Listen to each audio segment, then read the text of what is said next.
औज़ुबिल्लाहिमिनश्शैतानिर्रजीम बिस्मिल्लाहिर्रहमानिर्रहीम।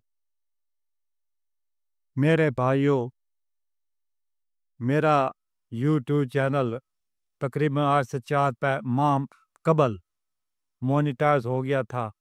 बाद अज़ां आज से तकरीबन 1 माह कबल डीमोनेटाइज हो गया।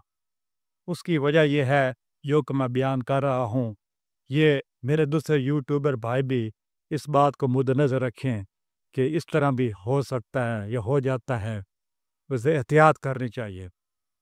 मेरे दोस्तों भाइयों, मैं चूँकि मुसलमान हूँ, दर्द दिल रखने वाला इंसान हूँ, मजहबी इंसान हूँ, फ़लस्तीनियों के साथ मोहब्बत है, एक मुसलमान भाइयों के साथ मोहब्बत है।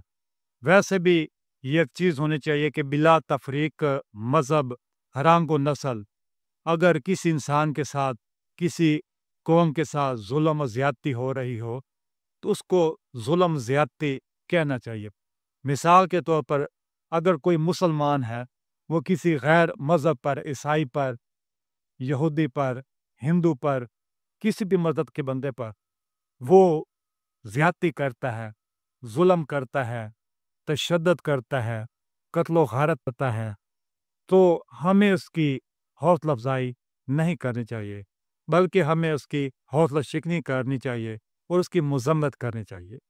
मेरे भाइयों, आज से तकरीबन 1.5 साल कबल से पहले ये फ़लस्तीन और इसराइल की जंग लगी हुई है, जिसमें लुबनान को भी मुलव्वस कर दिया गया, ईरान पर भी कुछ हमले हुए, ये सारी चीज़ें चल रही थी, यमन पर भी हुए, ये आग आहिस्ता-आहिस्ता बढ़ती जा रही थी। ये अमेरिका के सदर जनाब मिस्टर ट्रंप ने ये एक अच्छा इक़दाम उठाया। उनकी बात को, उनके इस इक़दाम को, उनके इस फैसले को मैं सराहता हूँ और अच्छी बात को हर इंसान सराहता है कि उन्होंने इक़्तिदार में आते ही पहले लबनान में जंग बंदी कराई, फिर फ़लस्तीन में जंग बंदी कराई। ये उनका एक अच्छा इक़दाम है, काबिल सताइश इक़दाम है। मैंने अपनी एक वीडियो में जनाब फ़लस्तीन के ये शहीद जो लीडर हैं इस्माइल हानिया, उनकी शुजाअत, इस्तक़लाल, अज़म, हौसले पर मैंने उनकी तारीफ़ की, उनके तारीफ़ के अल्फ़ाज़ अदा किए कि उनके 3 बेटे भी शहीद हुए, उनके 3 पोते भी शहीद हुए, गज़ा में शहीद हुए। इस्माइल हानिया को ये ईरान में शहीद कर दिया गया। तो उस वीडियो की बिना पर मेरा जो चैनल है वो डीमोनेटाइज कर दिया गया। चलो ये एक बात अलग थी कि हम मुसलमानों के हलके में तो इस चीज़ को बड़ी एक पज़ीराई हासिल है कि वो हमारे मुसलमानों का लीडर था, मगर ये मगरब वालों के नज़दीक वो एक दहशतगर्द था, दहशतगर्द समझ लो या जो कुछ समझ लो या क्रिमिनल समझ लो, तो उनकी नज़र में वो ऐसा है। तो हर इख्तलाफ राय हर कहीं होता है। तो उनकी बारे में जो से मैंने एक वीडियो बनाई थी, उस वीडियो को भी ये डिलीट कर दिया गया यूट्यूब से और सज़ा के तौर पे मेरे चैनल को भी डिमोनेटाइज कर दिया गया। तो ये बतौर बहैसियत मुसलमान मुझे भी एक छोटी सी एक सज़ा मिली मुसलमान होने की। चलो ये होता रहता है, ये ज़िंदगी के एक हिस्से होते हैं, कामयाबी भी होती हैं, नाकामियाँ भी होती है।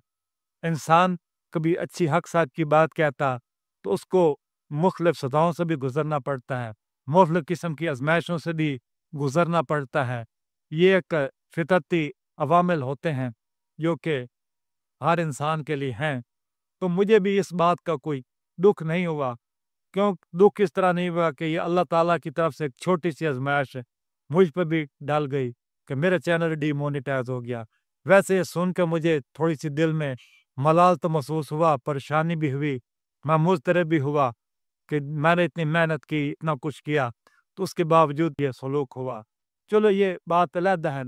फिर मैंने यहाँ पर ये एक बात ये महसूस की कि अगर ये यूट्यूब चैनल ये किसी मुसलमान की मलकियत होता, किसी मुसलमान मुल्क में होता, इसका हेड ऑफिस होता, तो वो कभी भी मेरी इस किस्म की वीडियो को वो डिलीट भी ना करता और मेरे चैनल को डिमोनेटाइज ना करता। चलो एक बातें हैं, एहतियात की बातें हैं, पॉलिसी होने के एक अलहदा बातें हैं, तो ये भी चलो हो गया। ہمیں بھی ایک قسم کی اس بات میں آگاہی ہو گئی ہے کہ ہم نے جو بھی آگے ویڈیو بنانی ہے، ہم نے جو سے بڑے یوٹیوب والے جیسے ملک ہیں، ہمیں ان کی پسند و ناپسند کو وہ مد نظر رکھنا ہوگا کہ ہمارے اگر کوئی نظریات ہیں، ہماری کوئی ایسی باتیں ہیں، ان کے نظریات سے متصادم ہیں، تو ہمیں اس قسم کی صورتحال کا سامنا بھی کرنا پڑ سکتا ہے۔ وما علینا الا البلاغ المبین۔